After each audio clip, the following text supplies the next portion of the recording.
when you first developed cognitive therapy, you primarily had the here and now approach.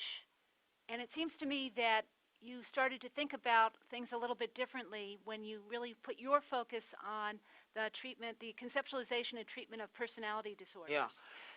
So this was kind of appalling because we would get a patient come in with depression. Now, let me start back historically. When I first started treating patients, there was no competition from medications. So the people were pharmacologically naive and probably naive in other ways. So they're really great to deal with. And it took about 10 sessions that people would get better. Then as time went on, we started getting what you call secondary level people who had already been to a general practitioner and they hadn't done well on pharmacotherapy and so on.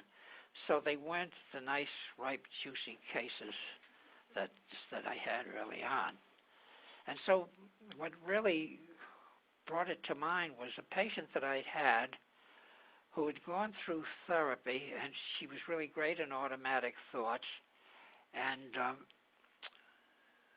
her depression was over, but she just wasn't living well. And she said, you know, doctor, I'm self-critical all the time. I keep thinking of how bad I am and how inept I am. And I said, yeah, but we've done all this automatic thought and the sheets, and you've done so well in that. You always have a great rational response. He says, yeah, I know, but it hasn't taken. So then I asked her the critical question, which is, how long has this been going on? And she said, ever since she was a child.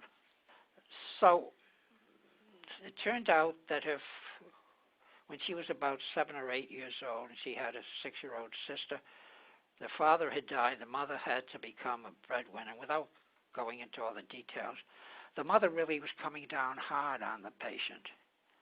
And maybe she was one of these orchid children, because not everybody incorporates the parent's self-criticism. Maybe the mother wasn't critical all the time. But in any event, the truth, the schema memory that what represented truth to her was that she was a bad kid because her mother had implied she was a bad kid. And there was no way to reason her out of this. But I figured that this memory was like an abscess, and it had to come to the surface. And so we did a role play. First I role played her mother and made her cry as I was criticizing her for everything. And then she role played the mother, and she almost made me cry.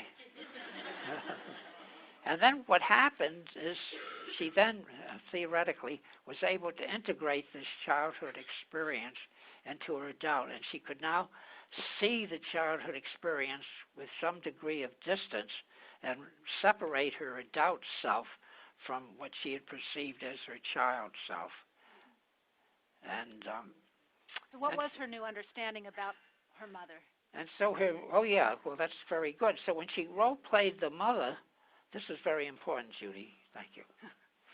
When she role-played the mother, she said, you know, I realized how my mother must have felt after all her husband had died, and she had the 2 children, and she wasn't feeling she was being a good mother, and she had to, and so on and so forth. She said, I could now for the first time see things through my mother's eyes, and therefore, since my mother was so upset in general, I didn't have to take anything she said at face value because it was her upset that was talking, not the way she felt about me. And the patient could spontaneously, genuinely feel that, which was the important thing. And so with the patients with personality disorders, it's often important to bring in the early developmental material. And one of the things that helps a lot, incidentally, in dealing with them is to give them another scale that we have developed just for personality disorders, which is called the PBQ, Personality Belief Questionnaire, which can get at the beliefs right away.